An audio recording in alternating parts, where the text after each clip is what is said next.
Alhamdulillah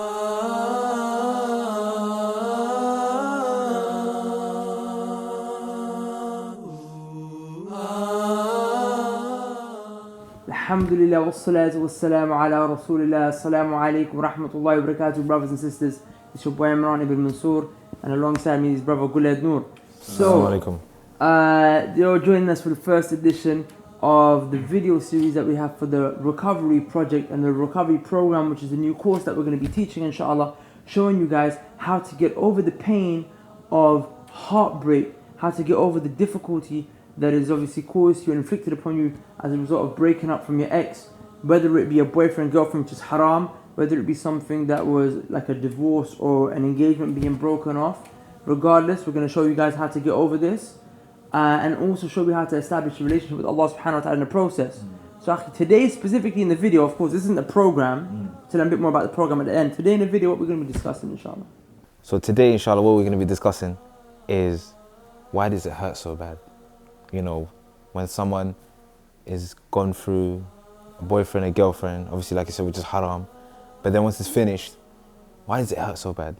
And what's amazing is there's no physical damage. You don't see nothing, no harm, no scratches, no cuts, anything. So you can't pinpoint an exact, but somewhere in this region, is this pain, severe pain, and you can't heal it. No first aid kit. So why does it hurt so bad? You know. SubhanAllah, you see, the reality is this, yeah. It's a major pain, I mean, personally, I've experienced this pain. You see what I'm saying? Whilst in Jahiliyyah, and it's undescribable to the extent where you feel like, how on earth do I get out of this? And you look for any means to get out, which is why some people resort to cutting their wrists. Some people resort to going to the club, drinking and sleeping with another girl, just try and get away from that pain that's been inflicted upon them. And this pain originates from the heart, akhi. Because you see that we from when we're born and throughout life, we have this void, this emptiness in our heart that we're trying to fulfill. Some people do it through drugs, some people do it through money, some people do it through the opposite gender.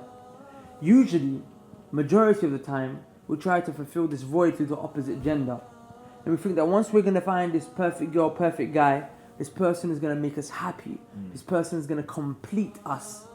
But when you actually fall into this relationship, you find that the person wasn't able to fulfill the needs that you required of them. The person began to let you down.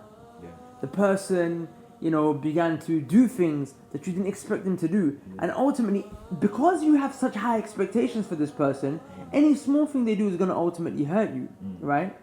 And the expectations of this void in the heart that you're trying to fulfill, this emptiness in the heart, is too great to be fulfilled by a mere human being. Now Allah subhanahu wa ta'ala put this emptiness there as kind of like a GPS, like a tom-tom, internal tom-tom, to navigate you towards Him subhanahu wa ta'ala. Because the expectations of this void can only be filled by Him subhanahu wa ta'ala. Let me give you an example. I remember I was sitting in the ice shop prayer room in my university. I just left the music industry, left all my friends, going through this heartbreak situation, and this brother, he comes, he sits me down. He's like, you look depressed. So what do you put your happiness in, bro? Do you put it in the money, in the Ferraris, in the girls, in the music, in your friends, etc.? Is that the kind of stuff you put your happiness in? And I was like, yes. He's like, listen to me, Imran. Know that your happiness will only remain as long as these things remain. And know that all of these things will cease to remain. Because the dunya is temporary. That means you're destined to depression, sadness and unhappiness. But one thing you pointed out, which is, this thing about the perfect one, I'm going to find the perfect person, this and that. I think it's like a delusion which has been built up. And something you mentioned to me a couple of days ago, the movies we watch and the TV programs, they have an ending.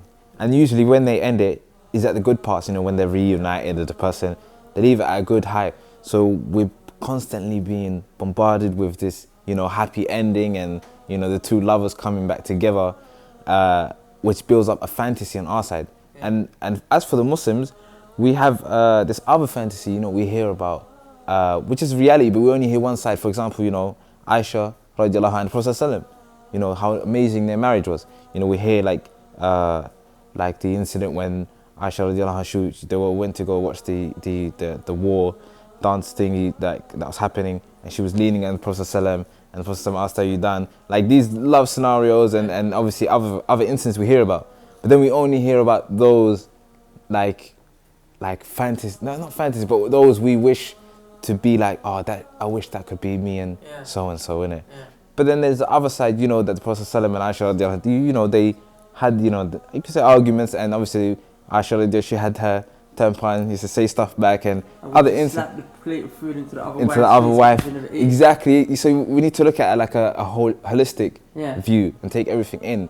So like I think we as Muslims, we build up that fantasy for ourselves as well.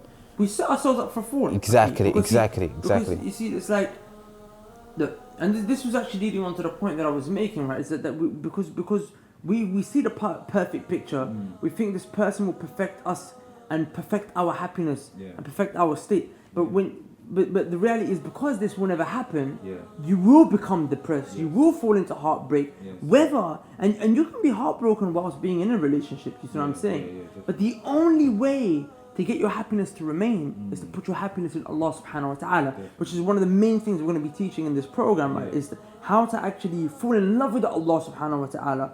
Then, you know, it's like, I was reading this book by Sister Yasmin Mujahid, Reclaim Your Heart, and she explained it very profoundly. She said, look, like a husband or a wife is a gift that Allah gives you to hold in your hand. What we do is we put this gift in our heart.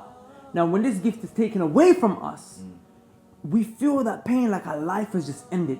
Like everything's just been destroyed. Like we built a future with this person. This person is our life. So when this person is gone, because this person's in our heart, our life is essentially gone.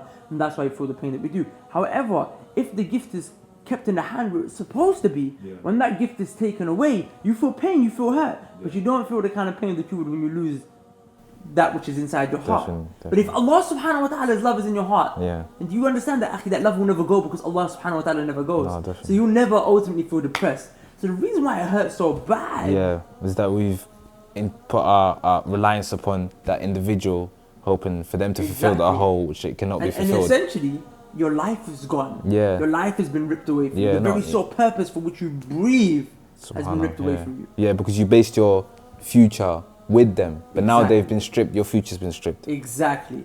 However, if you based your future, your relationship, your love, your happiness with Allah subhanahu wa ta'ala, you would have found that the whole world could have left you. Like the whole world left the Prophet, well, not the whole world left the Prophet, but like, you know, to torture you, like the Prophet was tortured, the way that his, you know, his beloved daughter she died as a result of a wound that she suffered, inflicted by the enemy, you know, when they threw the spear at her. And you know, his wife Khadija radiallahu anha passed away as a direct result of the embargo that they put on them. And all these calamities and all these problems that he sallallahu alayhi wa sallam faced, what did the Sahaba radiallahu anhu ajma'in say? He was still always seen with a smile in his face, because the love of Allah was in his heart. So nothing could break him or shake him, right? So barakallah feekum for listening in. Please, I sincerely request you guys sign up to the program, and if you're going through these difficult situations, I promise you by the end of the syllabus and the modules we prepared, you guys would have been over your exes inshaAllah, and would have developed and established a relationship with him subhanahu wa ta'ala. Assalamu alaikum. Inshallah, look out for part 2 inshallah. Assalamu alaikum wa rahmatullahi wa barakatuh. Wa alaikum assalam. It happens when you decide that I'm no longer going to take this. It happens in the moment where you actually decide, most of the time we're like, oh, I'd like to change. Or inshallah, you know, I'll get over this pain. Or I'm going to get over this pain. One day I'll get over this pain. But make the decision to get over the pain now. Once you make that decision, then everything is like a domino.